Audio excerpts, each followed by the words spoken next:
From United States, let's shift our focus to France. It's been a day of protests in the country. From urban cities to rural fields, anger has been spilling onto the French streets. Farmers are angry over cow culling and Mercosur deal, while the Louvre museum workers are holding strikes in the heart of Paris.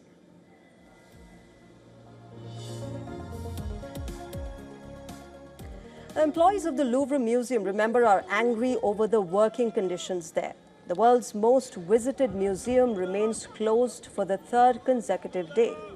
Its workers are out on the streets demanding better working conditions and improved arrangements. Earlier in the day, 400 workers voted to continue the strike.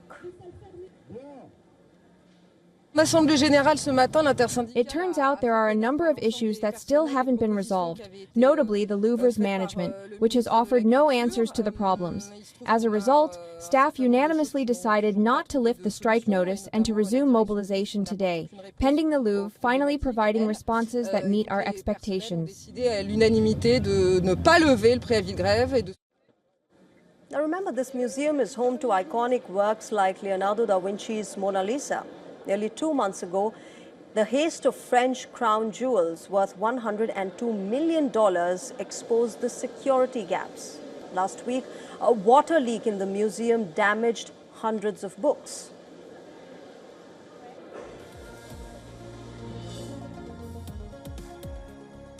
Meanwhile, it's not just the museum workers. French farmers are protesting over the Mercosur deal. The deal, remember, is a European Union initiative for trade with South America. The deal aims to open South American markets for European goods in the wake of tariffs imposed by Donald Trump. Farmers across the bloc are worried that the European markets will be flooded by cheap South American goods. Brussels is gearing up to vote on the deal. Ursula von der Leyen is set to visit Brazil later this week, but France is pushing to delay the vote. President Emmanuel Macron has conveyed that the proposed trade deal does not work for French agriculture. The President of the Republic has made it clear that, and I quote, if the European authorities were determined to push this through, France would oppose it very firmly.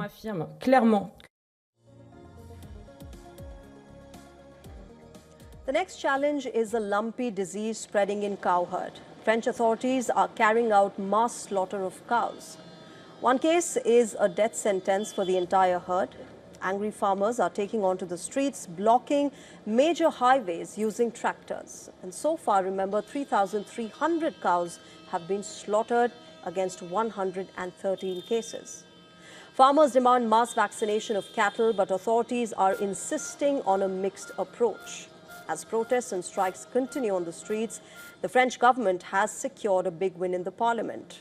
Lawmakers have given a green light to the high-stakes social security budget. Emmanuel Macron's pension reforms now stand suspended. And the next big challenge for Prime Minister Lecornu is passing the full budget proposal, where he faces the challenge to bring the budget deficit down. Any austerity measures will not just alienate political allies, it can further intensify anger. It is mounting in farmers as well as among white-collar workers.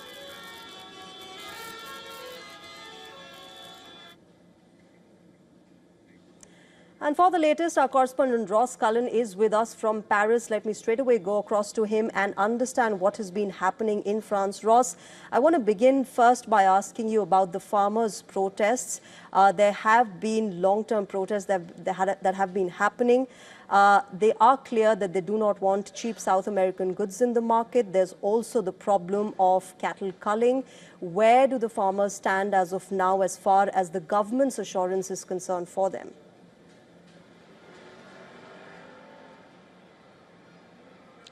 Yes, that's right. In the southwest of the country, particularly in and around the city of Toulouse, we have seen roads blocked, roundabouts blocked, as farmers have been staging many days and nights of protests against the imminent signing in Brazil this Saturday by Ursula von der Leyen of a deal between the Mercosur bloc of countries in South America and the European union, and farmers are also demonstrating against the government's response to the spread of lumpy skin disease, bovine disease. The government says it is stepping up and accelerating its vaccination campaign, but it has also been bringing in a policy of the mass culling of cattle, which farmers are saying is ruining their livelihoods. But the government is saying that it's having to deal with the disease through a mixed policy of vaccinations and culling.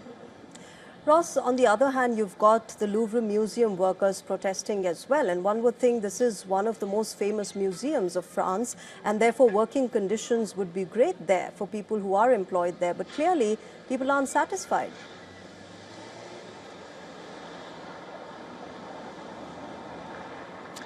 Yes, that's right. The museum has been closed for a couple of days, partially reopened today, Wednesday, after staff have been going on strike. The majority of the 2,500 staff who work in the museum over the conditions inside the world's most visited museum. They are saying that there's not been enough done to deal with substandard catering, inadequate toilet facilities, the huge queues that people face every day inside the institution. Now, the museum directors say that we have this plan that was announced earlier this year with the French government to overhaul the Louvre, particularly putting the Mona Lisa in a separate wing, to try to ensure that there is more of a chance to see the actual painting, which is remarkably small. At the moment, the only chance really to see it is through a sea of hands holding up smartphones to try to get a glimpse of the painting. Huge queues in that room where she is at the moment. So there have been problems for tourists who've been coming here trying to see the paintings inside the Louvre Museum. Of course, there are many other museums in Paris, but that is the world's biggest museum, such a draw for many people to come to. It's been closed for a couple of days because of the strike, and also it's another blow to the museum directors after that daring daylight heist in October. Absolutely, Ross. Louvre Museum has been in news, but for all the wrong reasons. Thank you very much for joining us at the moment and getting us the latest from France.